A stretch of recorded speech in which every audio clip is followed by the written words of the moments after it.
You ever have one of those days where nothing goes right? Your team misses a deadline, a project falls apart, and suddenly everyone's pointing fingers, including you.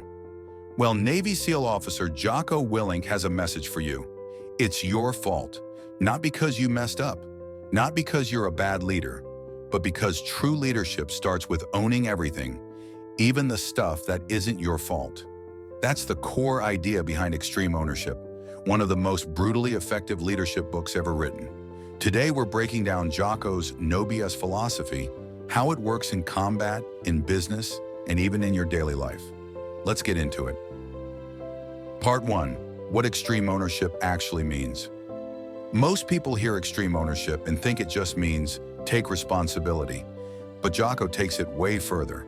When he was leading SEAL teams in Iraq, his unit once got ambushed. Friendly fire, chaos, near disaster.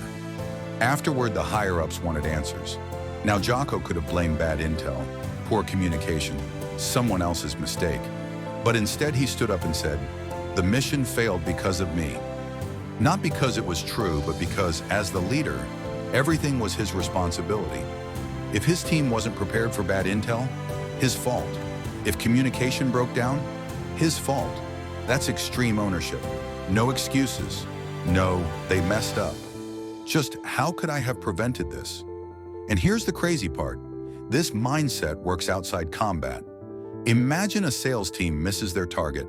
A regular manager blames the economy, lazy reps, bad leads. An extreme owner says, "Did I train them well enough?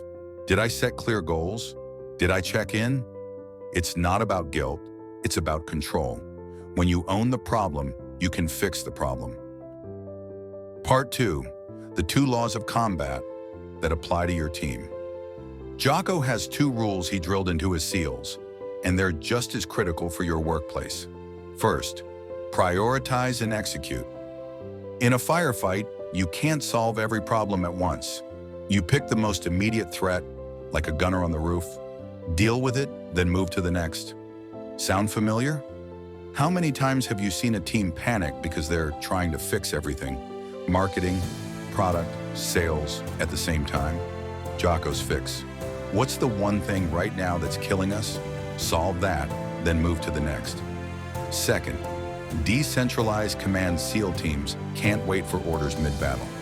Every junior leader must understand the mission so well they can adapt on their own. In your world, micromanaging kills speed.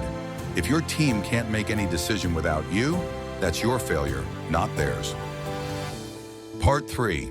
How to actually implement this without sounding like a robot. Okay, so take ownership. Sounds great, until you're in a meeting and your boss is yelling about their mistake. Here's how to apply this without becoming a doormat. For mistakes, you're right, I should have caught that earlier. Then actually fix it. For your team, I didn't explain this well enough. Let me clarify. Instead of, why didn't you get this? For your life, why did I keep hitting snooze instead of working out? What's my excuse? The magic isn't in saying I own this. It's in asking, what can I do differently next time? Part 4. The hardest part, ego versus ownership. Here's where most people fail. Extreme ownership hurts. Admitting you messed up when you know it was someone else's fault feels like swallowing a grenade. Your ego fights it. Jocko tells a story where his SEALs failed a training exercise because of another team's mistake. His commanding officer chewed him out. Jocko's response, "Yes, sir, I'll fix it." Later, his confused teammate asked, "Why'd you take the blame? That wasn't on us." Jocko's answer, "Because blaming them doesn't make us better. Owning it does." That's the secret. Extreme ownership isn't about fairness, it's about power. The second you stop blaming, you start improving. Part 5.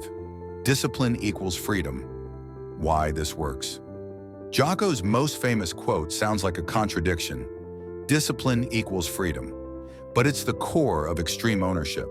When you discipline yourself to own your mistakes, you're free from excuses that keep you stuck, blame shifting that kills trust victim mentality that wastes time. It's not about being perfect. It's about being progressively harder to kill. So next time something goes wrong, at work, at home, in your goals.